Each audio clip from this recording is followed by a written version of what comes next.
So I think like most gamers growing up, we all have a game from our childhood that stands out more than the rest. For me, Gabriel Knight 3 was that game. During Christmas of the year 2000, I was about 8 years old. We got our first family computer and I hadn't ever used a computer before, or the internet for that matter. It was a pretty big deal and a very memorable Christmas. We got a brand new computer and alongside it I got a few games like the original Sims, FIFA 2001 and Diablo 1, which unfortunately was a pirated copy that didn't work. There's also another game with the most unique cover I've ever seen for a game. It had a topless man in the arms of a vampiric angel woman who almost looked like a statue.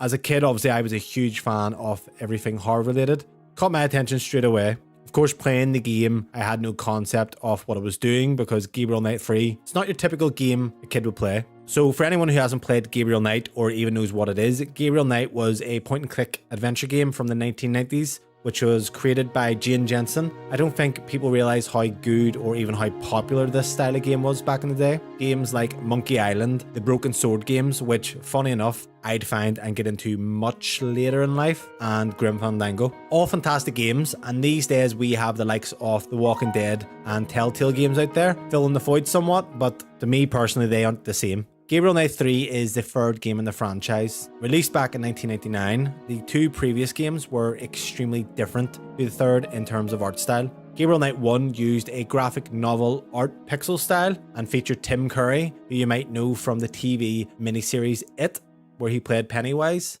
and even Luke Skywalker himself, Mark Hamill, playing Mosley the detective. Gabriel Knight 2 changed things up further. It went full motion video, which was big in the 90s. But then with the third game, they went full 3D and mixed it up again. Basically, the game is about a man named Gabriel Knight, an author from New Orleans. He is from a family lineage of Schattenjägers who basically fight evil spirits and enemies throughout history. This time around, you follow Gabriel. He is tracking a baby that has been kidnapped by supposed vampires, and it's all connected to the Holy Grail and Jesus. It's a bit mad, but the whole thing is supposedly based on an actual real life conspiracy about a small town in France where the Holy Grail is actually supposed to be hidden, or rumored to be. Now, why would this appeal to an 8-year-old child? I have no idea, but I'll always remember Mosley saying this to Gabriel and my dad's reaction at the time, realizing that this was the type of game I was playing. Gabriel Knight, you wanker. Mosley. So a bit of context for anyone who doesn't know what a point and click game actually is. Basically, the concept is that you are in an environment where you can interact with a ton of objects and people. You combine items, and typically there is some sort of puzzling needed to progress further. That could be finding an item to show to someone to then open up more dialogue options to progress a story, or finding items so you can impersonate a policeman. Wink wink. Now, this isn't the easiest type of game typically for an 8-year-old kid to play. Story-wise, I think half of it went over my head, and it actually took me over 2 years to finish the game, and I can specifically remember ringing those old phone lines on the back of gaming magazines to ask for hints, so my parents' phone bill would have been absolutely insane. I've actually played through the game maybe 3 times in total. The first time through in 2000. Years later, I was bought the official guide and a new game copy, and that would have been around 2008. And then only this year did I go back and finish the game for the third time. First things first, so you can pick up the game on GOG or Steam, but getting the thing to actually run is a mission. There's guides in the Steam discussions, and eventually I got it to work, which I've been trying to do since I bought the thing, probably back in 2019. So it's quite a mission, but eventually you should get the thing to work. So put the game on, and immediately nostalgic. Honestly, I adored this game so much. The environment is fantastic. The music is so good.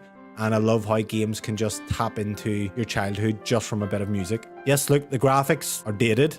It doesn't bother me too much, but this time around, I didn't use a guide at all until later on. And it does get bloody tricky at times, I'll tell you that. So the game takes place in Rennes-le-Château in France. It's an actual real small village, and the locations in the game are mostly accurate to how they were at the time. I think this is what appealed to me personally.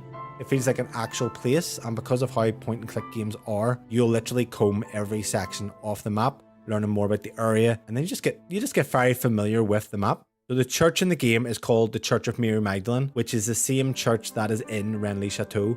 And it's true to life in design in Gabriel Knight as it is in real life. The actual story of the area in real life is that over 100 years ago, there was a French soigneur who found treasure buried in the pillars of the church. They went to the Vatican to show what they found, came back and started spending huge amounts in renovating the church and including things like demonic statues. So they were very poor beforehand, and now he's came back and started sprucing in a load of money into the church.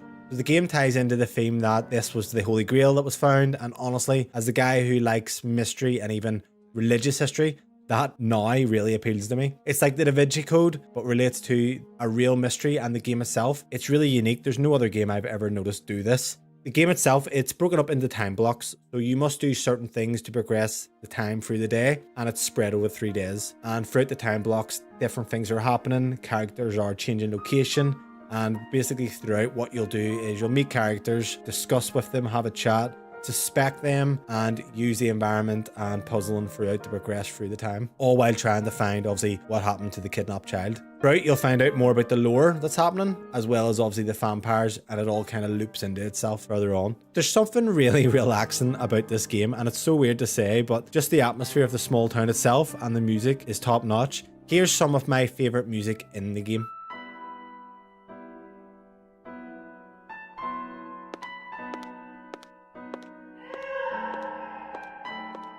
That looks like the guy I saw upstairs. Madeline called him Montreux. Why does that face look odd to me?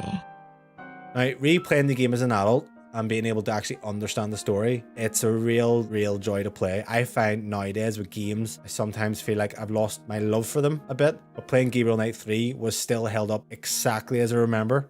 I was a bit worried that playing it now, it might just ruin the game. That's happened to other games throughout the years, but it's honestly a special game, and I really miss that we don't get any other games like this anymore. Jane Jensen did release a Gabriel Knight remake back in 2014 that was kickstarted.